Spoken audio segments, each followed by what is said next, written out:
Oi pessoal, sejam bem-vindos a mais um vídeo do nosso canal e hoje a gente está aqui com a doutora Roseli Lupino Pérez. Com a doutora Roseli Lupino Pérez. Ela é especialista em ortopedia funcional dos maxilares. Ela é vice-presidente do International College of Applied Kinesiology, que ela vai explicar um pouquinho para vocês o que é isso. E ela é presidente da Associação de Odontologia Sistêmica de São Paulo. Ministra cursos no Brasil e fora do Brasil, desde a década de 80, então ela tem muita coisa legal para falar para vocês. Tudo bem, Roseli? Tudo bem, é um prazer enorme estar aqui, agradeço muito o convite. E é uma grande oportunidade para a gente divulgar o nosso trabalho. Muito obrigada. Desde que a gente começou com o canal no YouTube, eu já pensava em vocês. Eu falei, eu preciso falar um pouco sobre isso porque é muito interessante. Para quem não assistiu a entrevista que a gente fez com o Dr. Agné, eu fiz curso com o Dr. Agné e a Dr. Roseli de odontologia sistêmica.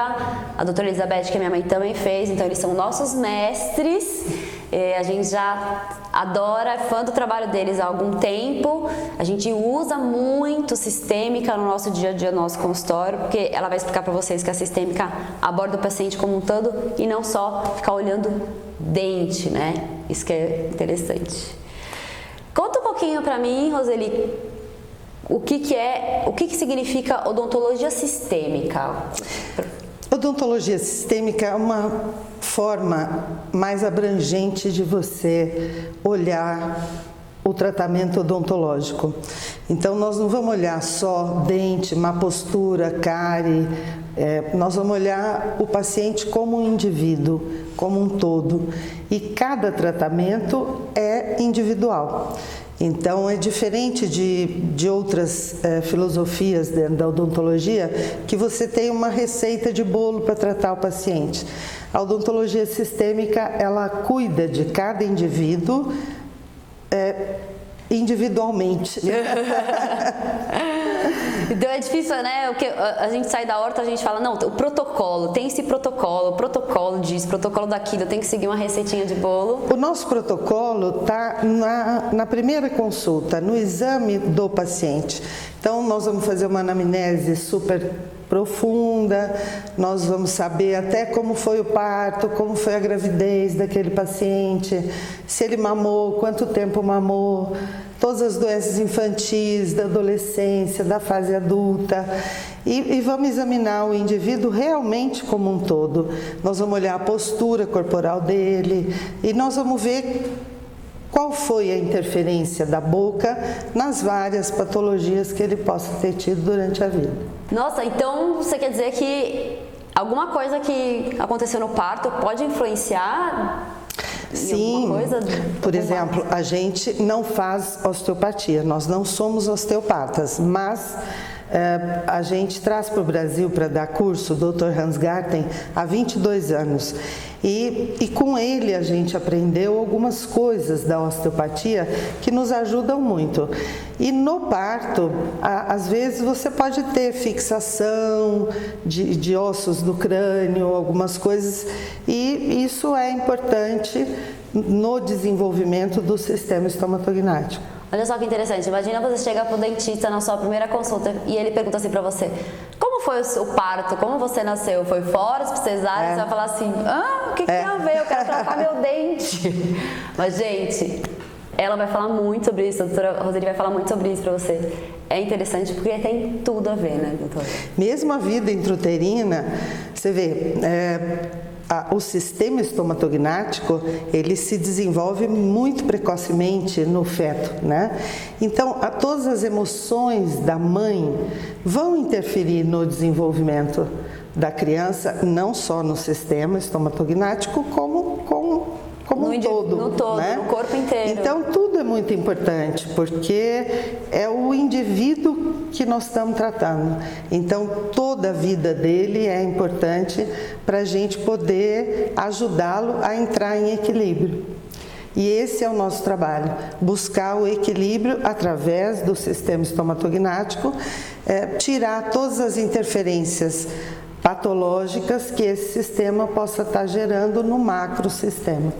E eu lembro, é interessante esse assunto, eu vou falar um pouquinho sobre vocês, porque eu lembro quando eu fiz curso, a gente falava muito sobre como a emoção também influencia no tratamento, e eles contavam alguns casos. Quero que você conte algum caso, assim, do meio do tratamento, aconteceu um evento, o paciente aconteceu alguma coisa, eu acho que você tem casos interessantes para falar. Há muitos. Conta um pra gente. Até, assim, de mudança de comportamento e você ter dor na TM, por exemplo, separação traumática, né? Você ter dor na TM porque entorta e aperta, né? Então, a gente trabalha muito em cima do triângulo da saúde. É um triângulo equilátero, cujos lados são interdependentes. Um lado é o emocional, o outro lado é o químico e o outro lado é o estrutural. Nós, basicamente, teoricamente, trabalhamos no estrutural, mas nós vamos interferir no emocional e no químico. Da mesma forma que qualquer questão emocional vai interferir na parte química do corpo e na parte estrutural. É muito frequente você ver uma pessoa que está com problema mudar a postura corporal. E essa pessoa também muda a postura bucal, né? Vocês tiveram algum caso de paciente que passou por um problema muito grande e ele acabou tendo, por exemplo, uma endodontia para tratar por causa? Sim, nós tínhamos uma família, né, que tratava, e a mãe um dia apareceu com o incisivo central inferior necrosado. O Agné examinou, não tinha contato prematuro, não tinha trauma, não tinha nada, né? Não tinha cárie, não tinha restauração, não tinha nada. E essa mãe era viúva e tinha 3 filhos. O menino era drogado, uma das meninas era homossexual e a outra trocava de marido a cada ano. E essa mãe resolveu mudar o comportamento dela, porque ela segurava essa família, né? A estrutura, ela era a base, a estrutura desses 3 filhos, e de repente ela falou, ó, cada um vai procurar sua turma, eu vou procurar ver minha vida. A minha vida. Mas para ela fazer isso, ela entre aspas, se violentou, porque ela tinha sido criada para ser a galinha choca e manter essa família. Então, a gente acredita que esse dente está relacionado ao comportamento, né?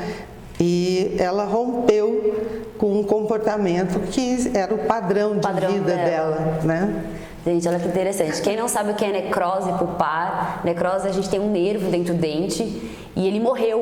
O nervo morreu por conta de uma causa emocional. Então, assim, gente, é isso que a odontologia sistêmica estuda, é muito, assim, complexo, né? Eu assim, fiz curso com eles, até hoje tenho que estudar, eles também têm que estudar, todo mundo tem que estudar, porque, assim, é uma coisa muito ampla, né? Não é um protocolo que eu chego lá, você vai pôr o fio 012, 014, 016, 018, 020, acabou. Não existe isso, né? Não tem protocolo. Na sistêmica não tem isso, né? Como eu falei, o protocolo é na primeira consulta, que é o exame postural, que é muito importante, que vai mostrar pra gente se existe alguma causa de má postura corporal cuja origem está na boca. Sim. Ou não, né? Então, o protocolo está na anamnese. Que legal.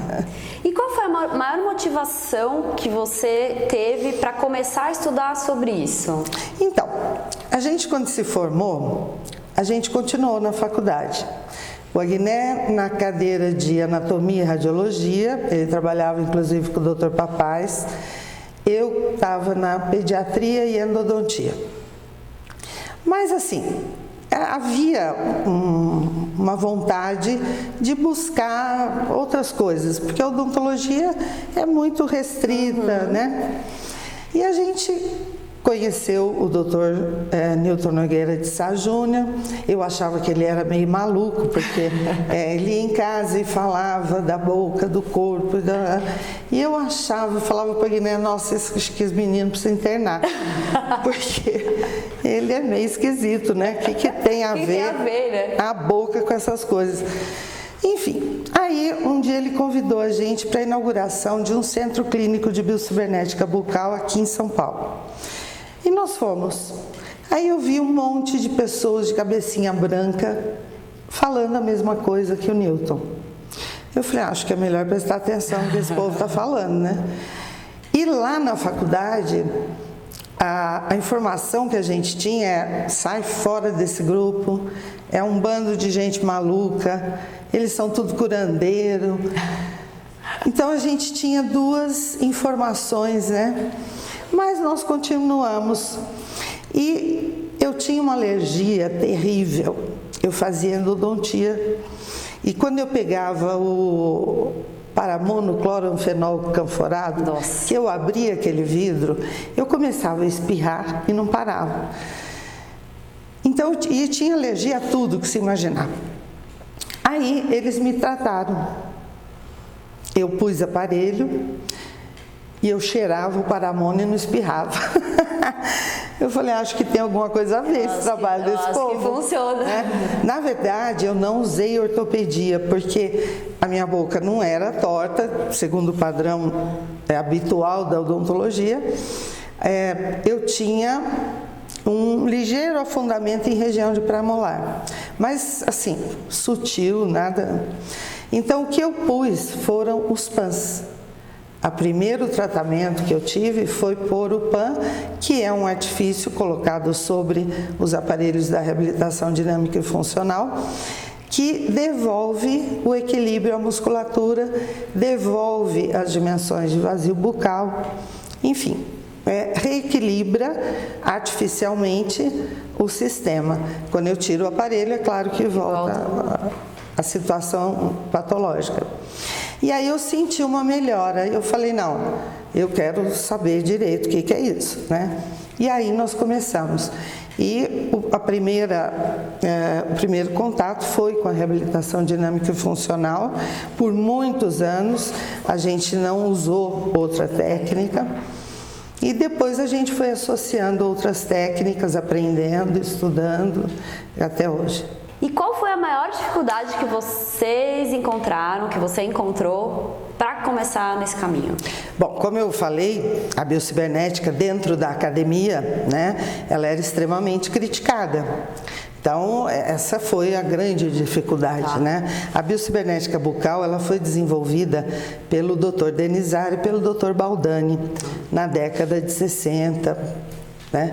Então, assim, a primeira dificuldade era essa. Depois, dentro do grupo da biocibernética bucal, tinha algumas pessoas muito empolgadas, porque realmente você estuda para abrir e fechar buraco, de repente você vê que você está melhorando a qualidade de vida do seu paciente, isso gera uma empolgação. Sim. E houve uma entrevista na televisão na época, no programa aquele Vem Comigo lá, Comando da Madrugada, um programa assim. E a pessoa que fez essa entrevista falou muito sobre cura. E você falar sobre cura é complicado, ainda mais naquela época, né? E aí houve uma confusão, enfim, aí nós sentimos a necessidade de fundar a Sociedade de Odontologia Sistêmica, cujo objetivo era provar as coisas que a gente via na biocibernética bucal. E foi isso que nós fizemos. E, assim, a gente, como se apaixonou pela técnica, pela filosofia, nós não prestávamos muita atenção no que as pessoas falavam. Nós estudamos muito aqueles livrinhos de fisiologia humana, de patologia humana, né? A gente estudou tudo aquilo, fizemos cursos de tudo que você imaginar, inclusive de psicologia. E a gente não prestava muita atenção nas críticas.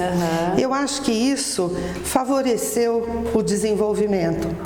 Então, teve até uma vez, a gente foi dar uma palestra e a gente viu uma série de pessoas, de presidentes de associações de classe e tal, entrando para assistir.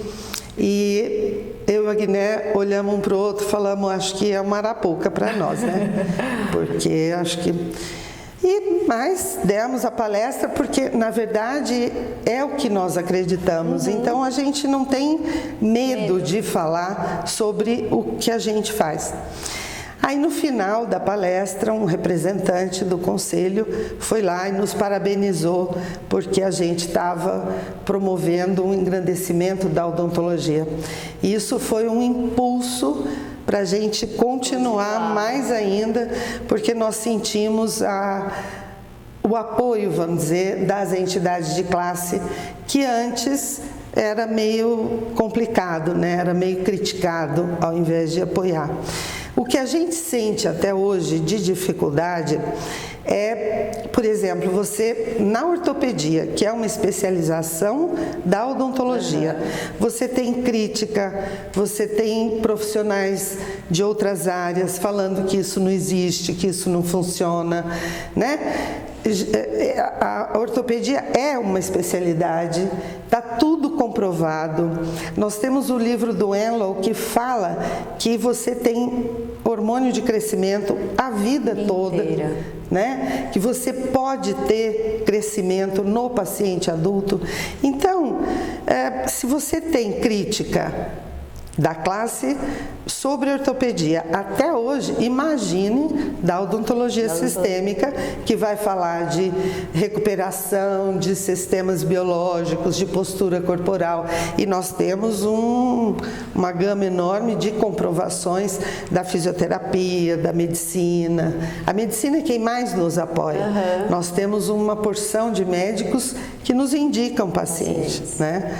Então, a gente tem que acreditar, na verdade, naquilo que a gente faz e não pensar nos tropeços que a gente vai tendo pelo longo da vida, né? É legal porque eles vieram quebrando paradigmas e eles não desistiram, né? Eles bateram, acho que de frente com algumas pessoas. Com todo mundo. Mas a gente teve uma grande sorte. Minha irmã, que infelizmente não está mais entre nós, ela, na época que a gente começou, a minha irmã fazia mestrado. E a primeira palestra internacional que nós demos, que foi na Argentina, a gente botou minha irmã no fundo da sala e demos uma aula para ela. E ela só anotava, né? E no final, ela nos orientou em como falar. Então, assim, algumas coisas que a gente falava, põe o aparelho, acontece tal coisa, ela falava, as últimas pesquisas mostram que acontece. Então, ela nos colocou dentro do paradigma cartesiano. Sim. Falando de um paradigma sistêmico, de um paradigma novo, mas com a terminologia do paradigma cartesiano. Eu acho que isso favoreceu muito a aceitação do nosso trabalho, né? Tem um trabalho de vocês que eu gosto muito, inclusive no nosso curso no Biflash a gente fala sobre ele, a gente mostra para os alunos, que é o trabalho de checagem postural e como que os músculos respondem a estímulos. Queria que você falasse um pouquinho sobre isso. Então, como eu falei, na primeira consulta, na anamnese, a gente faz uma checagem da postura corporal na mordida habitual, né? Então nós vamos ver comprimento de perna, rotação sacral, vamos ver se a cabeça está para frente, se está para trás, se é o quadril que está para frente, para trás, enfim, é feita uma avaliação postural na mordida habitual e aí a gente faz uma mordida construtiva imediata e fazemos toda a checagem de novo. Isso vai nos mostrar se o problema postural que o paciente tem é da boca para o corpo ou se é do corpo para a boca. Isso determina se nós vamos, junto com o nosso trabalho, encaminhar para um trabalho de corpo, para um médico, para um fisioterapeuta, para um osteopata, para um quiropraxista, enfim, né? E outra coisa que nos auxilia muito é o teste muscular. O teste muscular que é proposto pela Applied Kinesiology, ele é um pouco diferente dos testes musculares de cinesiologias aplicadas, de outras cinesiologias aplicadas. Por isso que eles não gostam que a gente traduza a Applied Kinesiology para a cinesiologia aplicada, porque existe uma gama enorme de cinesiologias. Dentro da AK, existe um protocolo para se fazer o teste muscular. Qual é esse protocolo? Nós vamos examinar o músculo, ver se esse músculo pode ser testado Então, nesse exame, nós vamos ter se o músculo é normo-reativo, se ele é disreativo, né? E aí nós vamos, por exemplo, numa checagem se a mordida está equilibrada. Então, nós vamos mandar o paciente ocluir e fazer o teste. Quando essa mordida está desequilibrada, normalmente nós temos um músculo que é normo-reativo, passa a ser disreativo em função do desequilíbrio da oclusão. Então, através de testes musculares, para vocês entenderem, eles descobrem que algum problema da boca está interferindo na postura e esse músculo, ele fica, digamos assim, é um músculo que está ali forte, sustentando e ele fica fraco. Isso é uma resposta corporal. Exatamente. O corpo fala. O corpo fala, né? Exatamente. Então, isso veio nos ajudar muito em termos de diagnóstico. Então, nós temos problemas químicos, por exemplo, que podem interferir na boca, né? Até para um respirador bucal, levar o indivíduo a uma respiração bucal. E há vários problemas que vêm do corpo e que vão interferir na boca. Então, através do teste muscular, a gente consegue fazer um diagnóstico e também nos auxilia a encaminhar esse indivíduo para um tratamento médico, enfim. Legal, interessante. Como é a semana que a gente está falando muito sobre remodelação óssea adulto, eu aprendi isso com vocês, então nada melhor que vocês para falar para os nossos espectadores o que você tem sobre remodelação em adulto, o que você acha de remodelação em adulto. Olha, eu acredito muito e vou te falar que quase 50% da nossa clínica é paciente adulto. Nós temos excelentes resultados. O paciente adulto, é lógico, ele tem um nível de hormônio de crescimento menor do que o adolescente e do que a criança, né? Então, teoricamente, é um trabalho que vai levar um pouco mais de tempo. Agora, quando o paciente adulto quer arrumar a boca, ele assume o tratamento e ele usa esse aparelho o máximo que ele pode, ele procura seguir a nossa orientação. Diferente da criança e do adolescente, principalmente o adolescente, que é um paciente terrível, porque ele não vai para a escola de aparelho, ele não fala no celular de aparelho, ele não usa o computador com o aparelho na boca, enfim, ele dá trabalho para usar o aparelho móvel. O adulto, ele assume o tratamento e muitas vezes você tem resultados muito mais rápidos no adulto do que no próprio adolescente que está com o hormônio no pico. Exato, né? Exato, porque o que faz o resultado do tratamento não é o corpo estar preparado, é a pessoa estar comprometida com esse tratamento. Com o tratamento. Né? Então nós temos muitos casos lindíssimos de espaço zero para canino em adulto e que o tratamento ocorre. Acho que também a gente precisa lembrar que geneticamente, nós temos um potencial de crescimento. Muitas vezes, as questões ambientais, as questões epigenéticas, elas nos levam a contrações musculares que interferem nesse desenvolvimento. Mas o potencial está lá. Então, mesmo no adulto, quando eu estimulo esse potencial que ficou adormecido. Então, não é que estamos fazendo crescer, né? Nós estamos só usando um potencial de desenvolvimento que é nato em qualquer indivíduo e que não ocorreu por questões da musculatura. A musculatura, eu sempre falo, que é o melhor aparelho ortopédico funcional que existe. Né? Se ela tiver contraída, nós não vamos conseguir levar para onde a gente pretende. Né? Mesmo porque se a gente pudesse crescer um pouquinho mais ainda, eu ia ser a primeira a ser candidata a crescer um pouquinho mais. Nossa filha também. Crescimento não dá. E para chegar nesses resultados que vocês têm hoje, além da paikinesiologia, ortopedia, assim, quais são as técnicas que vocês utilizam hoje em dia para chegar nos resultados com seus pacientes? Então, a gente utiliza basicamente a reabilitação dinâmica e funcional, porque para nós é a melhor técnica que existe. Sempre em aula eu costumo dizer que não existe técnica ruim, todas as técnicas são ótimas, o que existe é o mau emprego das técnicas, então a gente precisa aprender bem, saber bem tudo que a técnica nos oferece.